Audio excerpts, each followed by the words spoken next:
Hello and welcome to the year 2 of the Fendt Momentum Virtual Crop Tour event. I'm really excited to be here to share our results from this year's trials. We are here today in Duluth, Georgia, but the story is going to be told all across US and Canada. Our main goal, as usual, is to provide you with the information that you can take to make the best decision possible to add value to your operation. My name is Arthur and I'm the marketing manager for the Fendt Momentum planters. This year, we've focused on problems or doubts that are common for farming, starting with compaction management and the impact to yield. What to consider if you want to plant at high speeds, making the right decision on seeding rates. And then we'll present some of the results from year 1 of the Canola trials in Western Canada. Then we'll close with plans for this year's trials and conclusions.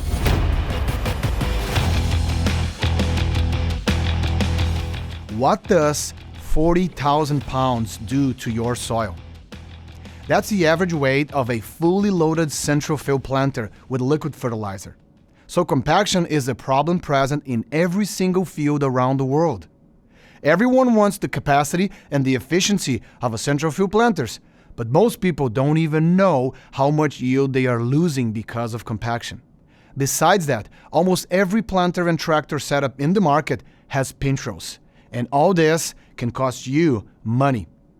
I often think of compaction as the underground silent thief, robbing your crops of nutrients, water, and yield. In this year's compaction management trials, we set out to answer 3 questions that honestly we get asked all the time. 1. How much yield am I losing by not properly managing compaction? 2. Should I pair my Momentum with a track tractor or one with row crop duals? And 3. What are the benefits of adjusting planter and tractor tire pressure for field and road? In order to answer them, aside from our own crop tour sites, we've partnered with independent entities around the Corn Belt, including Ohio State University's Hefty Seeds and the Precision Planting PTI Farm. To answer question number 1, we've run for the 2nd year a Momentum planter with all its compaction management features, side by side against other central field planters. And in this season, we experienced very different planting conditions. So while in Ohio, moisture was high and soil was less than ideal, in South Dakota, it was as good as it can get. What's being lost by not properly managing compaction is shown when we compare the average yield of 2 different types of planters, both with equivalent seed delivery technology, just different compaction management features. When we look at the data, over 19 repetitions, over 2 years across 2 states, Ohio and Illinois, the average yield of Momentum was 204.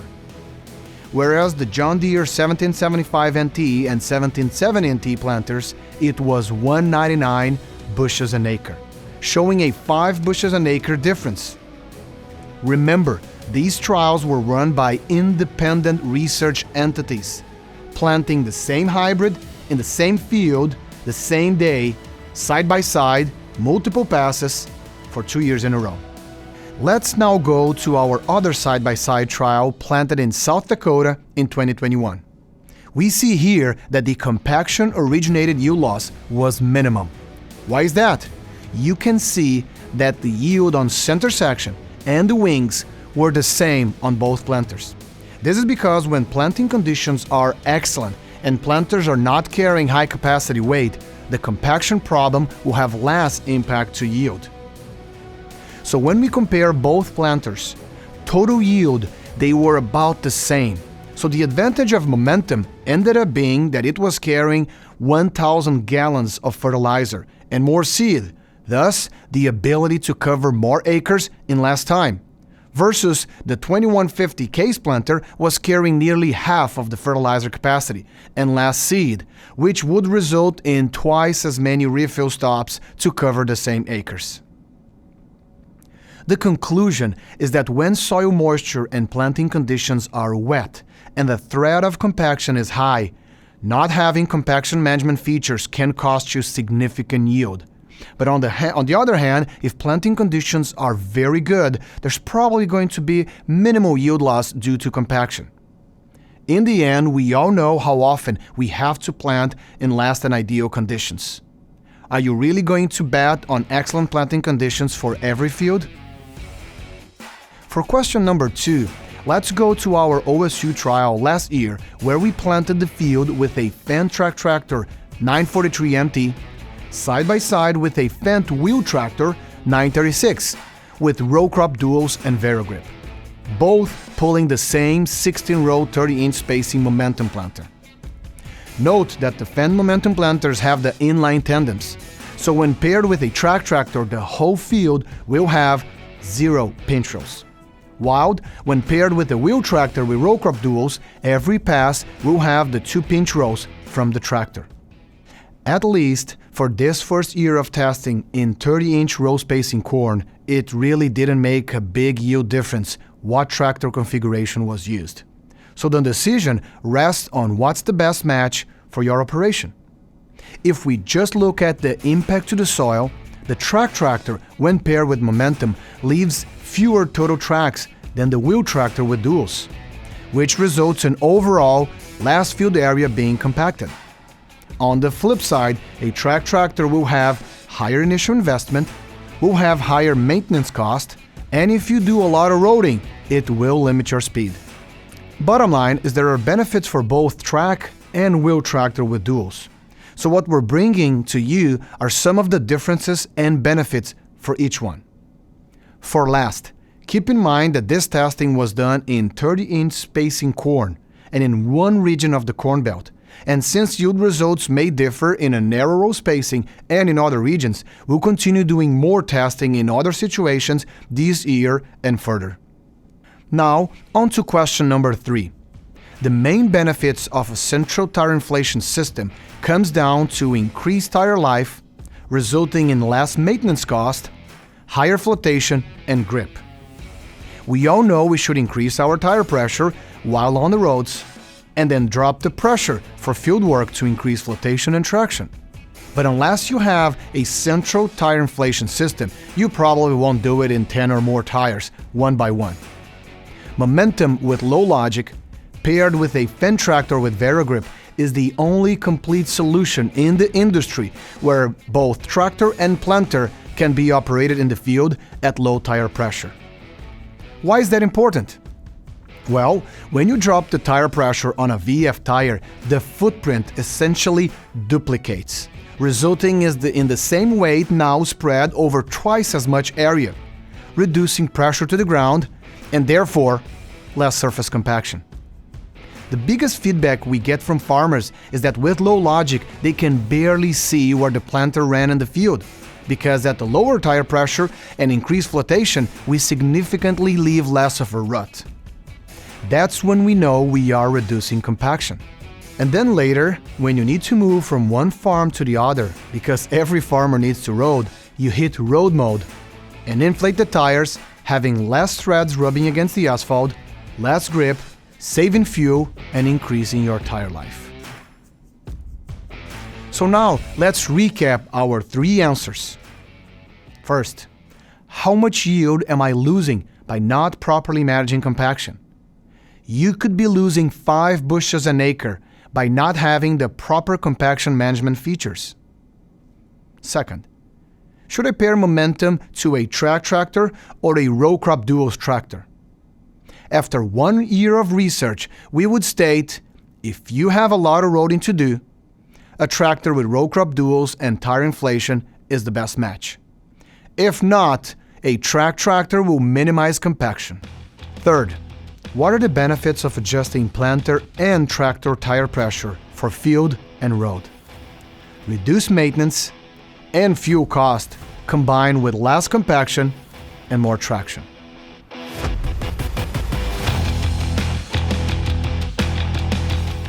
Everyone wants to go fast. It's like that saying, if you ain't first, you're last. And after many years of high-speed planting crop tour trials, we've shown that when properly equipped and set up, there is no yield penalty. Still, there are some aspects to consider when making the decision of going fast, such as closing wheels pressure. So this was one of our trials. This year, instead of just doing the same side-by-side comparisons between 5 and 10 miles an hour, we wanted to understand the influence of different closing pressures at higher speeds. We all want to up our productivity, but it can't be at the cost of accurate seed placement. Conditions across our trials this year really varied, and I can tell you, soil conditions at the time of planting made a big difference. Starting in Nebraska, ground was probably tilled too wet, which led to larger soil clods and overall less than ideal conditions. After doing stand counts in the 5 miles an hour plots, final stand was really all about the same regardless of closing wheel pressure. Whereas when we planted at 10 miles an hour, there was a clear loss in plant population when closing wheels were at the lightest pressure. In those passes, for better results, we definitely needed to up the closing wheel pressure to notch 2 or 3. I wasn't too surprised to see that at high speeds and the lightest pressure, we simply didn't have enough force to consistently keep the furrow closed in those tough conditions. Then, in South Dakota, you couldn't have asked for better conditions. Soil was like a garden, very mellow, super fit. Field was chopped for silage the previous year, so there wasn't much residue either. And it was clear that in those conditions, required closing wheel pressure was about the same, regardless of planting speed. In the end, high-speed planting means different things depending on where you are in the country. It could be 10 miles an hour in Nebraska, where fields are large and flat, but maybe it's at the most 7 miles an hour in Kentucky, where fields are small and you may have a lot of rocks and the topography is challenging. Overall, you can go fast without compromising yield if you're properly equipped and set up, but these are two big ifs. On the setup side, paying attention to downforce pressure is important. Field preparation is also a big one. Making sure fields are level, and with what we're focusing now is paying attention to closing system. It's possible that when you're going high speed in some conditions, you may need to increase the closing pressure. Pay attention to your furrow and make sure that you are applying just enough to consistently getting it closed. It's a balance because you also don't want to go the other way and seal it up too tight with too much pressure. Either way, getting out of the cab and checking the furrow closure multiple times a day is important, especially as we move to different fields.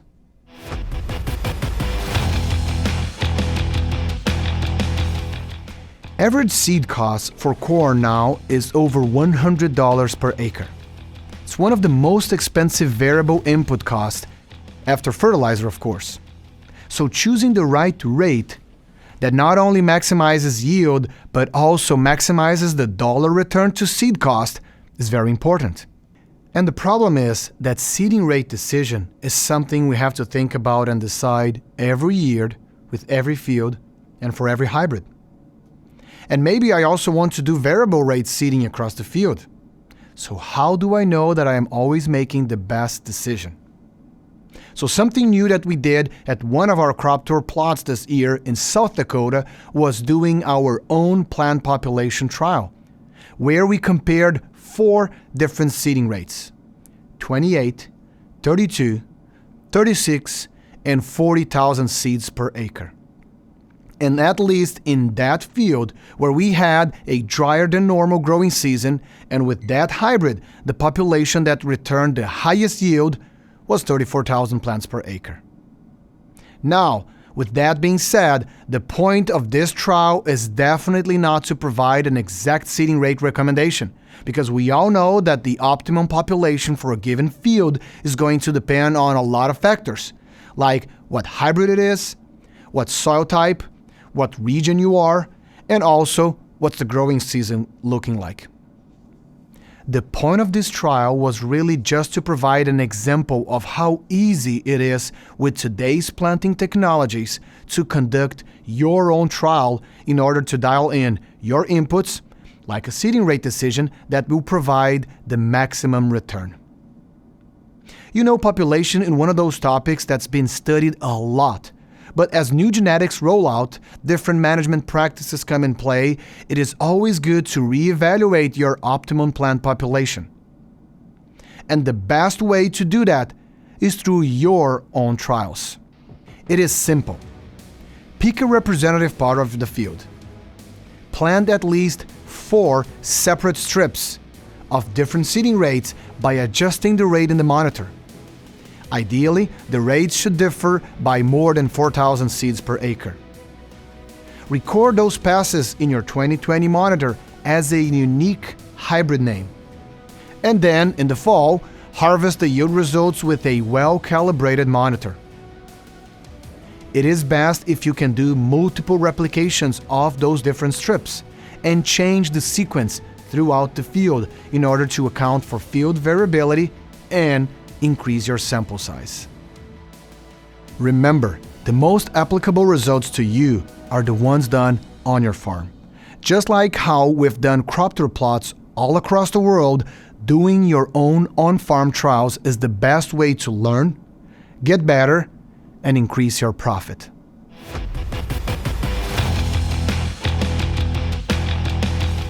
One of the objectives for the Momentum planters in the next few years is the expansion to Western Canada, which means planting canola and also releasing the dry fertilizer option that we've just launched at Commodity Classic. What is the objective? Pretty simple. Being able to singulate canola seed with a central field planter like Momentum. After all, canola seeds are not getting any cheaper. And in our first year of trials, when compared to an air seeder, we are seeing more consistent and even emergence and better stand. So when you pencil the financials out, it just pays off. Here are some observations from the first canola trial we've done in South Central Manitoba. Momentum established 23% to 45% more canola plants than the air seeder. Emergence was more consistent than the air seeder. Onset flowering was faster and more uniform. One of the cool findings from this trial was due to the more advanced growth stages of the Momentum planted canola, it required one less insecticide application compared to the air seeder. In this grower's field, one less insecticide application saved him $24 per acre.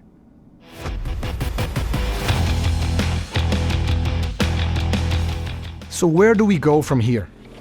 We'll continue to do even more trials with independent entities research with Momentum versus competition planters, especially as it relates to compaction management. We'll obviously continue to partner with our Fendt dealers to do more trials in their regions as well. And what about other crops? We have plans to do crop tour research in other crops such as canola, sugar beets, and soybeans in order for you to maximize your planter performance. And finally, we are very excited to start doing trials this year with corn in our dry fertilizer system on Momentum in the Dakotas and in Canada.